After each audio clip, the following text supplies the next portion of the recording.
દ્વારકામાં સૈન્યની કવાયત જલ થલ રક્ષા 2025 યુદ્ધ અભ્યાસ હેઠળ સેના કોસ્ટગાર્ડે સંયુક્ત અભ્યાસ કર્યો। બેટ દ્વારકા સુરક્ષાની દ્રષ્ટિએ ખૂબ જ મહત્વનો વિસ્તાર છે।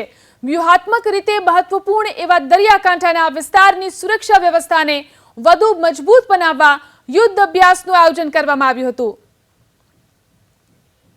તો સેના અને કોસ્ટગાર્ડે સંયુક્ત યુદ્ધ અભ્યાસ કર્યો। વ્યૂહાત્મક રીતે આ જગ્યા બેટ દ્વારકાનો વિસ્તાર ખૂબ જ મહત્વનો માનવામાં આવે છે, ત્યારે જલ થલ સેના યુદ્ધ અભ્યાસનું આયોજન અહીં કરવામાં આવ્યું। બેટ દ્વારકામાં સૈન્યની આ મોટી કવાયત સેના કોસ્ટગાર્ડે સંયુક્ત રીતે અહીં યુદ્ધ અભ્યાસ કર્યો છે। તો આ વિસ્તાર વ્યૂહાત્મક રીતે ખૂબ જ મહત્વનો માનવામાં આવે છે, ત્યારે અહીં યુદ્ધ અભ્યાસ કરવામાં આવ્યો।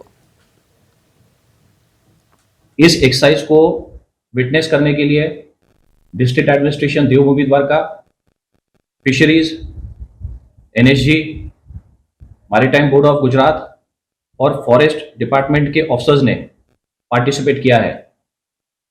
लड़ाई के दौरान या अगर कोई एंटी टेररिस्ट ऑपरेशन होता है उस वक्त पर डिस्ट्रिक्ट एडमिनिस्ट्रेशन, डिफेंस फोर्सेस और पैरामिलिट्री फोर्सेस के बीच में किस तरीके की ट्रेनिंग और कोऑर्डिनेशन होना चाहिए, इन चीज़ों को ध्यान में रखते हुए ये एक्सरसाइज कंडक्ट की गई थी।